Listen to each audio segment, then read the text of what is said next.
커피숍에서는 벌써 크리스마스 캐롤이 나오고 있습니다. 크리스마스의 계절, 사랑의 계절입니다.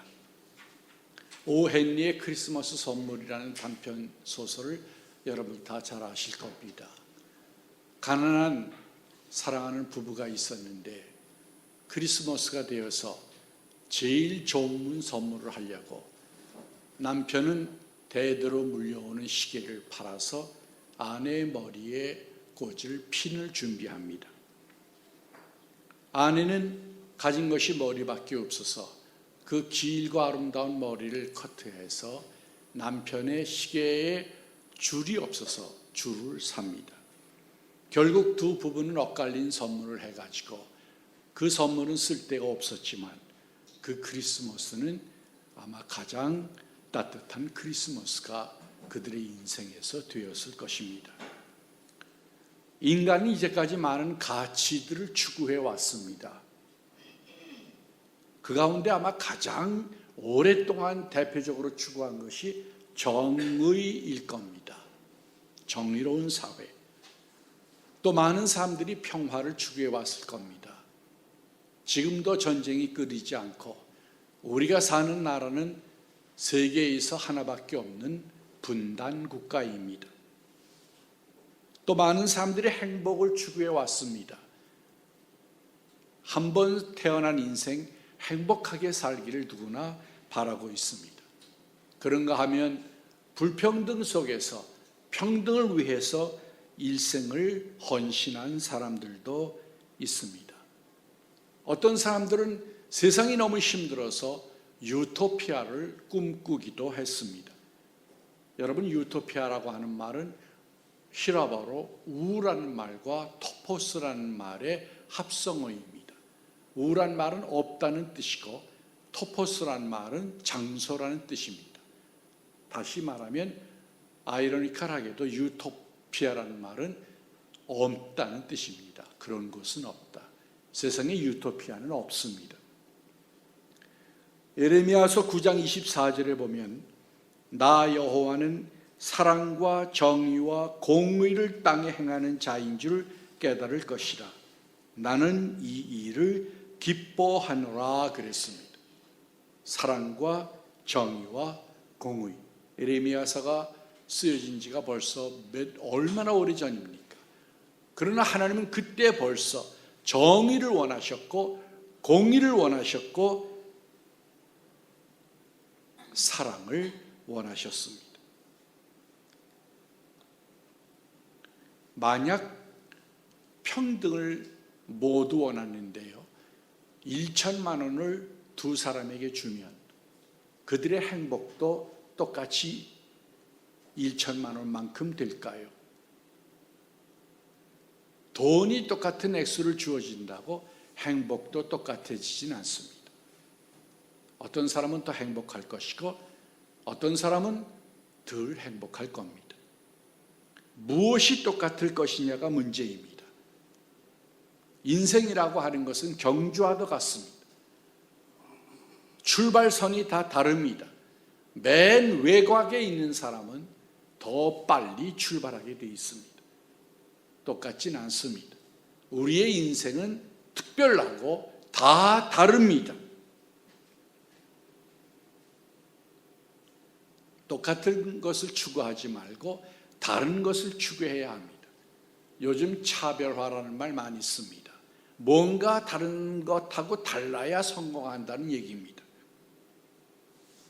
무엇 앞에 평등할 겁니까? 우리는 보통 기회를 얘기합니다. 기회는 동등하게 주어져야 할 겁니다. 법은 법 앞에 평등이라고 합니다. 법이 공정하게 베풀어져야 할 겁니다. 어쨌든 인간은 평등을 포함해서 꾸준히 무엇인가를 추구해 왔습니다. 성경은 세계에 변함없을 가치, 영원할 가치를 얘기합니다. 그것이 바로 믿음과 희망과 사랑입니다. 믿음은 허무에 대한 가치입니다. 믿음은 모든 것을 긍정합니다. 그러나 허무는 모든 것을 부정합니다. 아무것도 없다. 사랑도 없고 가족도 없고 친구도 없고 가치 있는 일도 없다. 이게 허무입니다. 인간의 가장 깊이 파고드는 적입니다. 믿는 사람도 허무의 적의 공격을 받습니다. 소망은 불안에 대한 가치입니다. 세대는 불확실하다고 얘기합니다. 그래서 우리는 늘 불안에 떨고 있습니다. 그러나 소망은 불안 가운데서도 굳게 설 수 있는, 성경 말씀대로 하면 남자답게 강건하게 설 수 있는 가치입니다. 사랑은 증오에 대한 가치입니다. 세상에는 많은 미움이 있습니다. 가족 안에도 원수끼리 사는 것 같은 미움들이 있습니다. 그러나 사랑은 이 증오를 극복하는 유일한 가치입니다. 성경은 히브리서 11장에서 믿음을, 고린도전서 15장에서 소망을, 그리고 오늘 봉독한 고린도전서 13장에서 사랑을 말씀하고 있습니다. 먼저 우리는 믿음에 대해서 살펴보려고 합니다. 인간은 믿음의 존재입니다. 믿지 않고는 절대로 살아나가지 못합니다. 아내들이 집안에서 하는 음식이 독이 없다는 걸 믿지 못하면 어떻게 우리가 그걸 먹고 건강하겠습니까? 만약 믿는다면 선물이 되지만 못 믿으면 뇌물이 됩니다. 자녀 교육에서 가장 중요한 게 뭘까요? 믿어주라는 겁니다. 80살 먹은 아버지가 60세 먹은 아들에게 길 조심하라고 얘기한다고 하지 않습니까? 적어도 성년이 되면 그의 인생을 그가 살도록 끈을 놔줘야 합니다. 언제까지 붙잡으려고 하면 안 됩니다. 물론 내가 더 많이 알고 내가 더 많이 경험했고 내가 더 많이 압니다. 그러나 그것은 그의 인생에 도움이 되지 못합니다. 그는 그의 인생을 살아갈 겁니다. 그의 유일한 멘토는 하나님이 되어줄 겁니다. 놔줘야 합니다. 믿어줘야 합니다. 이제는 그를 어엿한 한 인간으로 세워줘야 합니다. 틸리히는 믿음은 증거 없는 진술을 받아들이는 거라고 그랬습니다. 증거 없는 진술을 받아들이는 게 믿음입니다. 많은 사람들이 교회에 와서 증거를 대달라. 그건 믿음이 아닙니다. 그건 증명이지 믿음이 아닙니다. 교회는 증명하는 곳이 아니라 선포하는 것입니다. 성경은 어디에도 믿음을 증명한 적이 없습니다. 다만 하나님은 계시다고 선포해 왔을 뿐입니다. 지난번에도 말씀드렸듯이 안셀름은 이해해서 믿는 것이 아니고 믿어서 이해한다고 그랬습니다. 증명이 되니까 그러므로 내가 믿겠다. 그런 사람들은 죽을 때까지 절대로 못 믿을 겁니다. 그러나 믿음을 투여하면 하나님의 말씀들이 내게 능력으로 와 닿을 겁니다. 하나님의 사랑이 내게 열리는 통로가 될 겁니다. 누가복음 17장 5절에 보면 사도들이 주께 여짜오되 우리에게 믿음을 더하소서 그랬습니다. 예수님처럼 믿음을 강조한 분은 없습니다. 믿음이 필요하다고 그랬습니다. 하나님을 믿는 믿음, 그게 없이는 인간은 절대로 인간이 될 수 없습니다. 사도들도 믿음을 더해달라고 그랬는데 우리야 어떠하겠습니까? 사도들의 이 말에 대해서 예수님이 하신 말씀이 뭐냐 하면 너희의 믿음이 겨자씨 하나를 만하면 이 산도로 들려 바다에 던지우라 하면 그대로 될 것이다 그랬습니다. 그러니까 그때 사도들도 겨자씨가 굉장히 작은 씨앗 아닙니까? 그만한 믿음도 없었다는 얘기예요. 우리가 믿는다고 하지만 정말 우리 믿음이 살아있는 믿음인지 능력 있는 믿음인지 검토해 봐야 할 겁니다. 장자옥 목사님은 믿음에도 A, B, C, D가 있다고 얘기했습니다. A, accept, 받아들이라는 거죠. 하나님을 받아들이고 예수님의 사랑을 받아들이는 겁니다. 자식이 마음을 열고 부모의 사랑을 받아들이기 전까지는 온전한 부자지간의 관계는 안 옵니다. 하나님의 사랑을 마음을 열고 받아들여야 그때 믿음이 시작됩니다. believe, 믿음과 확신입니다. 하나님이 계신 것과 자기를 찾는 자들에게 상 주시는 분임을 믿어야 합니다. 신과는 믿음에서 가장 중요합니다. 하나님을 어떻게 이해하느냐가 너무 중요합니다. 하나님은 벌 주시는 분이 아닙니다. 상 주기를 기뻐하시는 분입니다. 도깨비 같은 하나님의 상이 너무 많습니다. 잘못된 신관입니다. courage, 역사가 타키투스는 용기 있는 것에 희망이 있다고 그랬습니다. 용기는 인간에게 참으로 중요한 가치입니다. 다 알아도 용기가 없으면 성취되지 않습니다. duty입니다. 영국 속담에 duty before pleasure라는 말이 있습니다. 즐거움 앞에 의무가 있다. 즐거움을 얻으려면 의무를 다해야 합니다. 한번 택시를 탔는데요, 그 운전기사가 여호와의 증인이었어요. 근데 그 사람이 유교의 집안에서 유교를 철저히 믿던 사람입니다. 유교가 얼마나 엄격한지 알잖아요. 그런데 이 사람이 그걸 버리고 예수를 택했는데 그만 잘못 나가서 여호와의 증인을 만난 겁니다. 여호와의 증인은 성경에 있는 법 그대로 지키라고 요구합니다. 그런데 이 사람이 그걸 아주 기쁘게 지키는 거예요. 너무 즐거워해요. 너무 기뻐해요.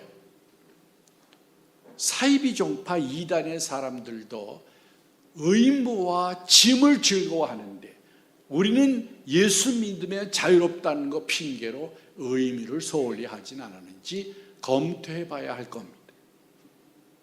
믿음의 이니셔티브 주도권은 누가 쥐고 있습니까? 하나님입니다. 염려하지 마십시오. 이제 시작한 믿음이라도, 걸음마 믿음이라도 하나님이 반드시 큰 나무가 되게 할 것이고 열매가 맺게 할 것이고 새들이 오게 할 겁니다. 하나님은 이니셔티브를 쥐고 계십니다. 우리의 믿음을 이끌어 가시는 분입니다. 믿음의 주여 또 온전케 하시니 예수를 바라보자고 그랬습니다. 이것은 주여 온전케 한다는 다른 영어 번역에 보면 스타트라고 그랬습니다. 시작이요, 끝. 믿음을 시작하신 이도 하나님입니다. 내가 믿은 것 같지만 그 감동을 준 이는 하나님입니다. 그러므로 믿음을 완성시키실 분도 하나님입니다. 우리가 죽을 때에 믿음을 고백하며 하나님 안에 안기게 될 겁니다. 하나님은 데살로니가전서 5장 24절에 보면 너희를 부르신 이는 미쁘시니 그가 또한 이루시리라 그랬습니다. 믿음직스러운 분입니다. 세상 사람들은 믿을 수 없어도 하나님은 믿을 수 있습니다. 인간이 하나님을 받아들이지 않으면 영적 고아와도 같습니다. 고아들입니다. 아버지가 없는 고아들입니다. 그러면서도 즐겁게 산다고 하는 것은 아이러니가 아닐 수 없습니다. 그러므로 요한복음 1장 12절에 보면 영접하는 자, 곧 그 이름을 믿는 자들에게는 하나님의 자녀가 되는 권세를 줬다고 그랬습니다. 하나님의 자녀로 우리를 부르신 겁니다. 너희들의 원래의 위치는 나의 자녀다. 마음의 문을 열어라. 나를 받아들여라. 하이데거는 인간은 던져진 존재라고 그랬습니다. 우리는 알지도 못하는 삭막한 세상에 우연히 던져진 존재들일까요? 아니면 성경의 말씀처럼 세상이 생기기 전에 예정되어 있었던 하나님의 귀한 자녀들일까요? 우리의 현지서는 신약의 바울의 얘기에 보면 그리스도 안에입니다. In Christ. 히라보로는 en Cristo. 그리스도 안에. 우리의 현주소는 어디입니까? 로마서 8장 1절에 보면 그리스도 예수 안에 있는 자에게는 결코 정죄함이 없나니 그랬습니다. 예수는 시간과 영원히 연결된 존재입니다. 영원히 시간이 되신 존재입니다. 그러므로 그 영원과 시간이 함께 있는 예수를 통해서 우리는 시간적인 존재이지만 영원한 존재로 바뀌어집니다. 영생을 얻는다고 하는 것은 그 말씀입니다. 그ier케고르는 그래서 시간적인 존재가 영원한 존재가 된다고 하는 것은 아이러니라고 얘기했습니다.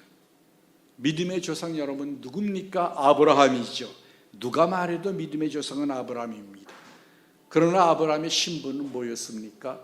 그의 아버지는 우상을 만들던 자입니다. 하나님이 그를 언제 부르셨습니까? 노년에 인간의 희망이 다 끊어졌을 때, 죽은 자와 같았을 때 그를 불러서 자식을, 민족을 약속합니다. 이루어질 수 없는 일을 이룰 수 없는 환경에서 약속합니다. 믿음은 그렇게 시작됐습니다. 내가 훌륭해서, 내가 잘나서 하나님이 부른 것 아닙니다.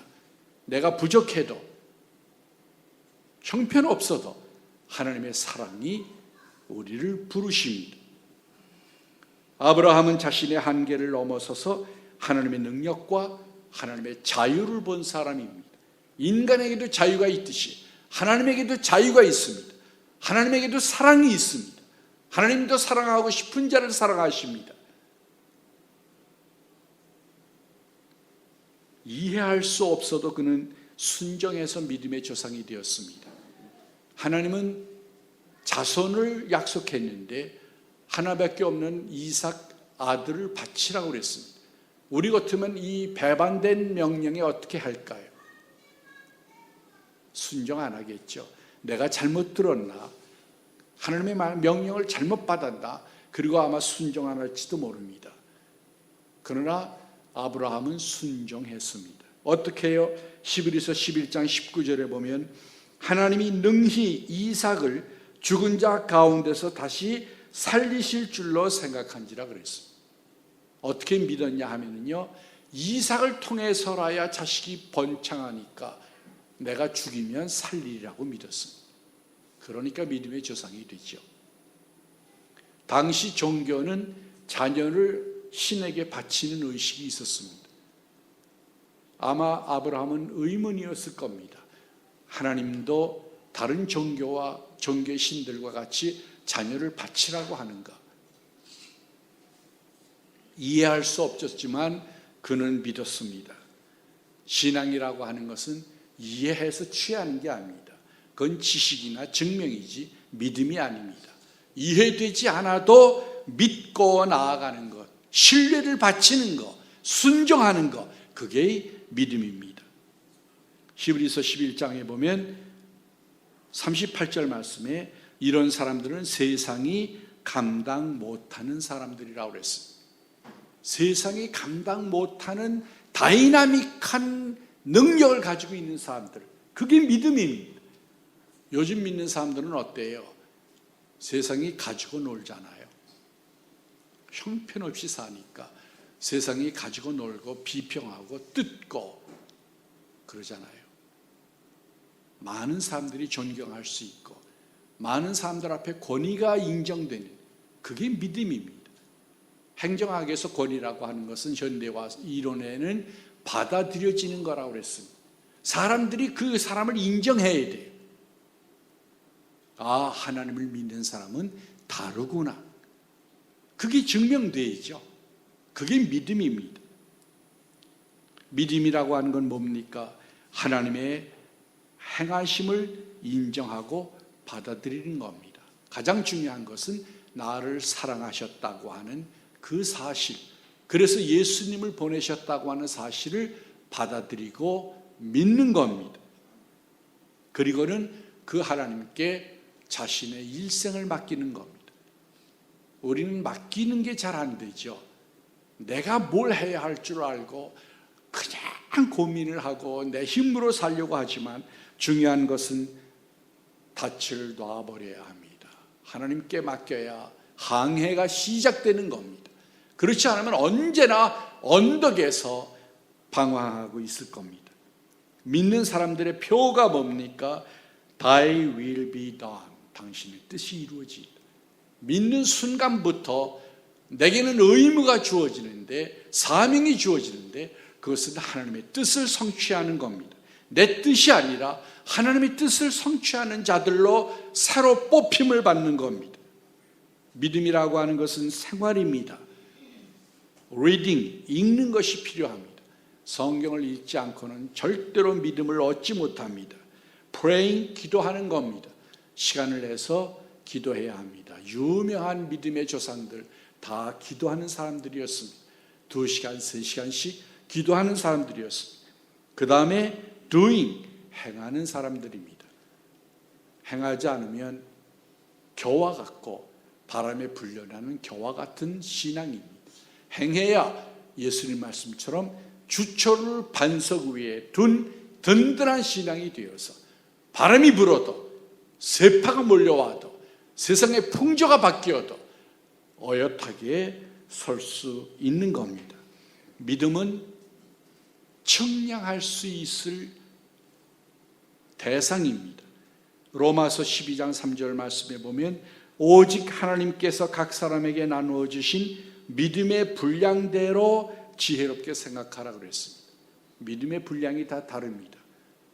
우리는 다 믿음이 강한 자들이 되고 많은 자들이 되어야 합니다.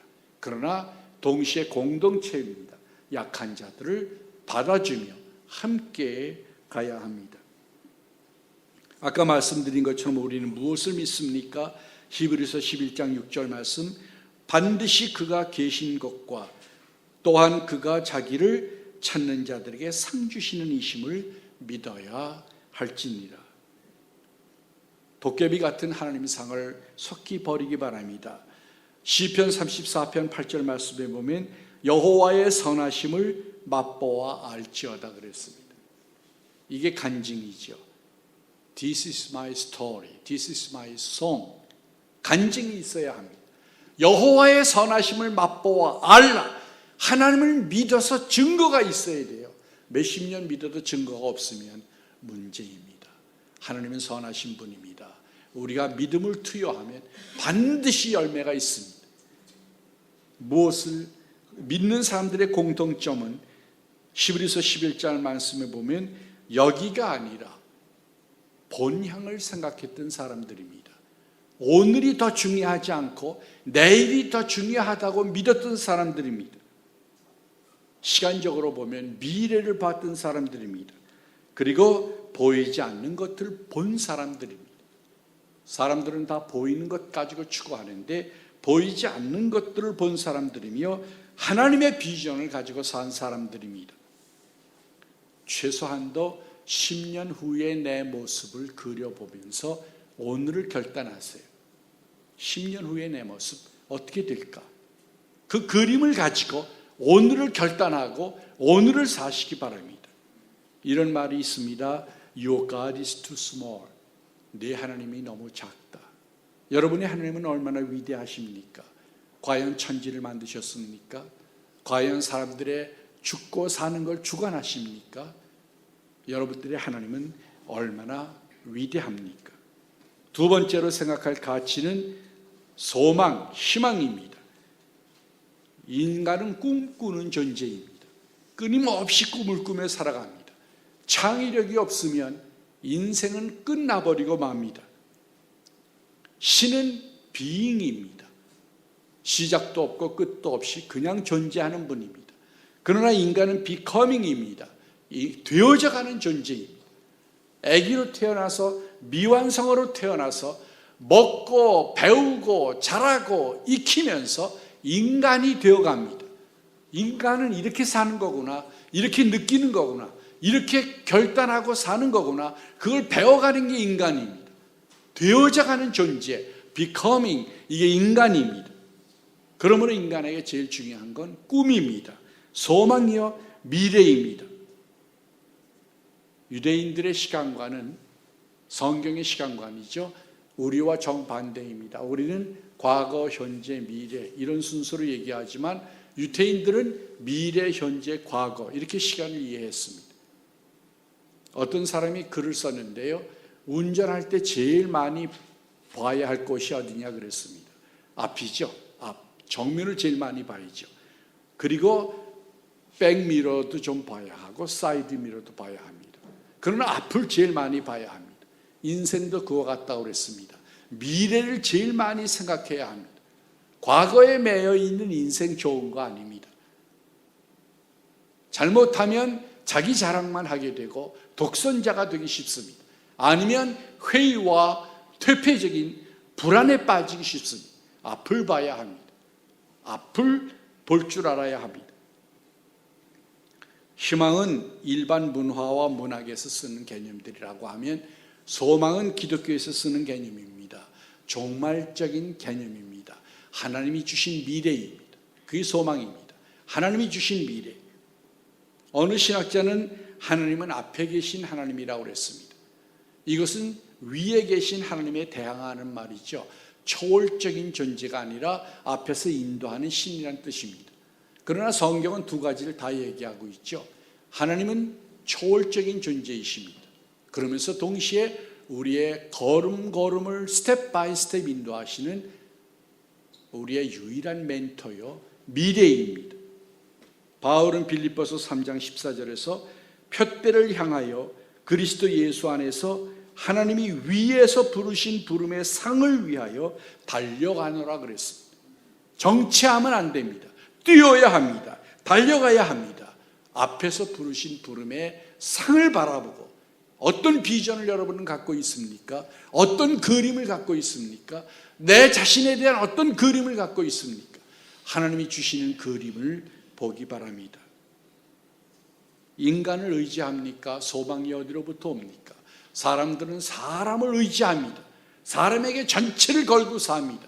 남편에게 전부를 걸고 아내에게 전부를 걸고 스승에게 전부를 겁니다. 에스겔서 29장 6절에 보면 애굽은 본래 이스라엘 족속에게 갈대 지팡이라고 그랬습니다. 갈대가 뭡니까? 약한 거죠. 그걸 의지하면 무너져 버리고 넘어지고 부러집니다. 인간은 갈대입니다. 의지할 수 있는 소망의 대상은 하나님이지 인간이 아닙니다. 히브리서 11장 3절 말씀에 보면 보이는 것은 나타난 것으로 말미암아 된 것이 아니라고 그랬습니다. 원인은 하나님께 있습니다. 그걸 우리는 섭리라고 부릅니다.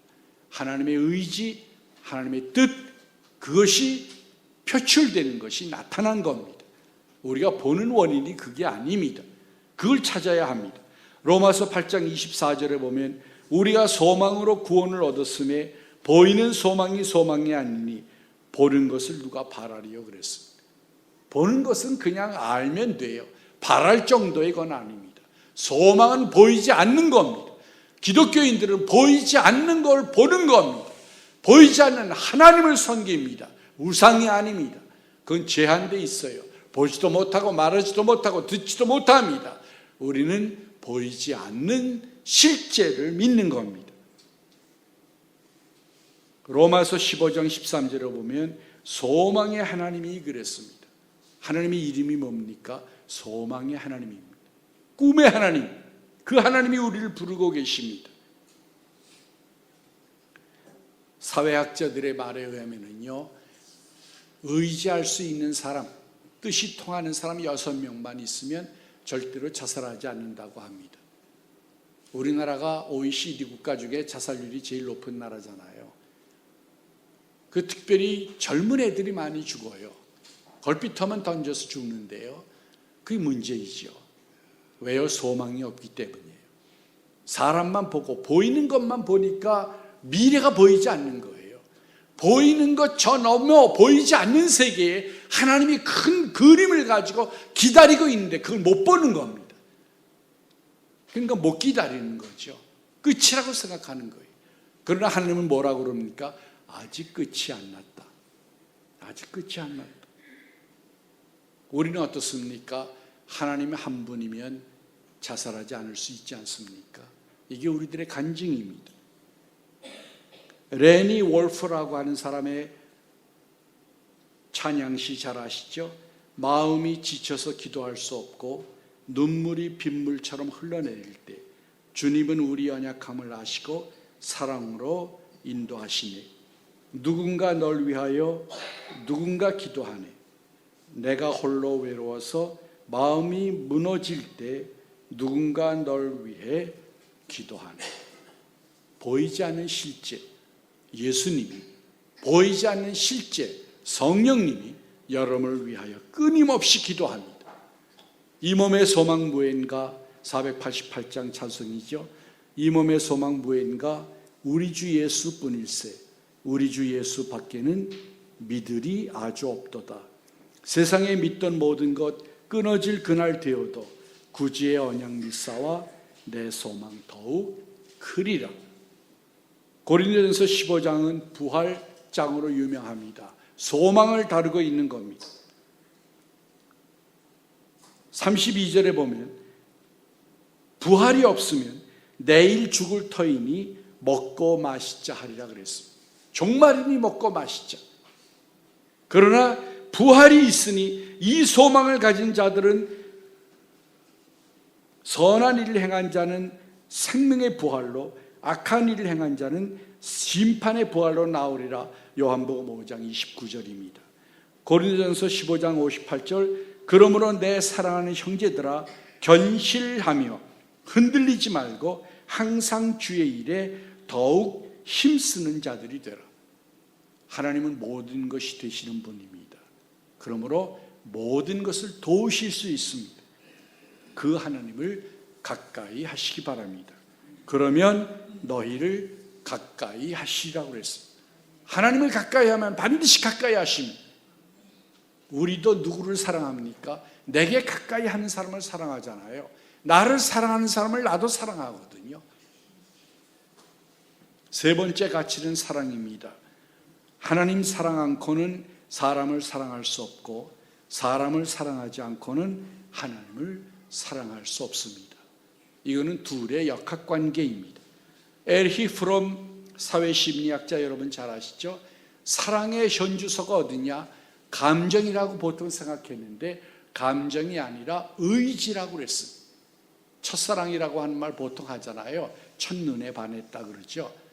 뭐라고 그래요? 첫사랑은 이루어지지 않는다 그러잖아요. 마음이 아니라 사실은 사랑의 자리는, 사랑은 배우고 익혀야 할 기술이라는 거예요. 아트, 기술이라는 거예요. 의지가 자리이지 감정이 자리가 아니라는 거예요. 물론 감정이 필요하겠죠. 느끼는 게 있어야 되겠죠. 그러나 그것을 깊이 파고, 샘을 깊이 파고 콸콸 물이 솟아오르게 하는 건 의지입니다. 끊임없이 부부 간에도 노력해야 되고 부모 자식 간에도 노력해야 합니다. 히라보로 사랑이란 말은 우리가 잘 아는 대로 4개의 카테고리가 있습니다. 스톨케, 부모와 자식 간의 사랑입니다. 사랑은 위로부터 아래로 흐른다고 그러죠. 부모만큼 사랑하기는 어렵습니다. 그러나 지금 이 사랑이 훼손돼 가고 있습니다. 천륜이라고 하는 이 사랑이 훼손돼 가고 있습니다. 부모가 자식을 죽이고 자식이 부모를 죽이는 세상입니다. 에로스, 잘 아시죠? 남녀 간의 사랑입니다. 서로 소유되기를 원하는 사랑이죠. 필리아, 친구 간의, 형제 간의 사랑입니다. 우정은 중요한 것이죠. 다윗과 요나단 얼마나 아름다운 사랑입니까? 아가페, 희생적인 신의 사랑입니다. 성서는 2가지 사랑의 개념을 얘기합니다. 하나는 에로스이고 하나는 아가페입니다. 출애굽기 34장 14절에 보면 너는 다른 신에게 절하지 말라. 여호와는 질투라 이름하는 질투의 하나님이니라 그랬어요. 질투는 에로스의 영역이에요. 내가 소유하고 싶다라는 거예요. 건드리지 말라 그거거든요. 다른 신에게 절하면 내가 치겠다 그겁니다. 그래서 언약과 계약 개념이 나오는 겁니다. 내가 언약을 주지, 이걸 지키면 내가 보상해 주겠다. 이건 에로스의 사랑입니다. 그러나 우리가 언약을 어떻게 다 지킵니까? 다 못 지키죠. 우리가 잘못하고 회개하면 하나님이 아가페의 사랑으로 우리를 용서하시고 다시 일어날 수 있도록 새 힘을 주십니다. 예수님은 길입니다. 내가 곧 길이요 진리요 생명이니 나로 말미암지 않고는 아무도 아버지께로 올 자가 없다고 그랬습니다. 사는 길이며 성공하는 길이며 쉽게 가는 길입니다. 내 멍에는 쉽고 내 짐은 가볍다고 그랬습니다. 그게 뭘까요? 사랑이죠. 사랑하지 않으면 세상이 어려워집니다. 복잡하고 힘들고 못 견딥니다. 그러나 사랑하면 쉬워집니다. 저는 개인적으로 고린도전서 13장을 옛날에 보면서 이 사랑은 남녀간이나 부모 자식 가정에서는 이루어지지 않을 것이 아닌가 생각했는데 요즘은 그 생각이 달라졌습니다. 모든 사랑은 그것이 친구건 부모 자식이건 남녀간이건 다 밑바닥은 아가페입니다. 희생하지 않고는 절대로 사랑은 열매 맺지 않습니다. 그것은 하나님이 우리에게 가르쳐 주신 모범일 겁니다. 아가페의 사랑, 그것은 두 가지로 요약할 수 있는데 요한일서 4장 10절에 보면 사랑은 여기 있으니 우리가 하나님을 사랑하는 것이 아니요 하나님이 우리를 사랑하사 그랬습니다. 먼저 하는 사랑입니다. 남녀 간에 팽팽하게 줄을 당기면서 내가 와라 나는 안 간다. 그건 사랑이 결코 성립될 수 없죠. 누군가 먼저 시작해야 합니다. 그게 아가페입니다. 사과를 먼저 누가 합니까? 내가 먼저 하면 그게 아가페입니다. 상대방이 먼저 하길 기다려주면 영원히 해답이 안 올 수도 있고 그런 채로 죽을 수도 있습니다. 누군가 먼저 시작해야 합니다. 부모가 먼저 사과하고 부모가 먼저 받아주고 그게 바로 사랑입니다. 요한일서 13장 1절에 보면 세상에 있는 자기 사람을 사랑하시되 끝까지 사랑했다 그랬습니다. 예수님이 자기 사람을 사랑하시되 끝까지 사랑했다. 아가페의 두 번째 속성은 끝까지 하는 겁니다. 중간에 포기하는 게 아니라 끝까지 해주는 사랑입니다. 인간에게 러브 스토리가 있듯이 하나님에게도 러브 스토리가 있습니다. 예수님을 보냈다는 것, 그게 영원한 러브 스토리죠. 우리가 매일매일 생각하고 음미해야 할 스토리입니다. 게리 체프먼이라고 하는 사람은 사랑의 5가지 언어라는 책을 썼는데요. 이 책은 50개 언어로 번역이 되어 나갔습니다. 사랑하면서도 사랑하지 못하는 비극, 거기 왜 오느냐? 사랑에 대한 자기 이해가 다르기 때문이라는 거예요. 어떤 사람은 이걸 사랑이라고 생각하고 어떤 사람은 저걸 사랑이라고 생각하기 때문에 소통이 안 된다는 겁니다. 그래서 사랑하면서도 사랑하지 못하는 비극을 안고 사람들이 사랑한다는 거죠. 거기 5가지 카테고리를 얘기했는데 하나는 인정하는 말입니다. 인정, 칭찬을 많이 해주라 그러죠. 아내는 남편을 칭찬해주고 남편은 아내를 칭찬해줘야 합니다. 부모는 자식을 칭찬해주고 축복해주고 자식은 부모를 축복해야 합니다. 두 번째 카테고리는 함께하는 시간입니다. 실제로 미국에서 있었던 일인데요. 한 남자가 뼈 빠지게, 속된 말로 뼈 빠지게 일해가지고 차도 사주고 집도 좋은 저택을 마련해 줬는데 이 여자가 이혼 청구를 한 거예요. 이유는 뭐냐 하면 나와 함께 해준 시간이 없었다는 겁니다. 그러니까 이 여자는 함께 있어주는 거, 뭐 함께 어디 가고 함께 얘기하고 함께 있는 걸 사랑이라고 느꼈는데 남자는 하루 종일 나가서 돈을 버는 게 사랑이라고 생각한 거예요. 둘이 사랑은 했는데 커뮤니케이팅이 안 된 겁니다. 세 번째 카테고리는 선물이라는 겁니다. 한국 남자들이 잘 못하는 거죠. 때를 따라서 생일 기념일, 무슨 뭐 결혼 기념일, 또 그 밖에 우리 애들은 보니까 둘째는 결혼했잖아요. 뭐 만난 지 100일 되는 날, 뭐 그런 날도 있더라고요. 어쨌든 선물을 자주 해야 돼요. 이유를 붙여가지고 선물을 자주 해야 됩니다.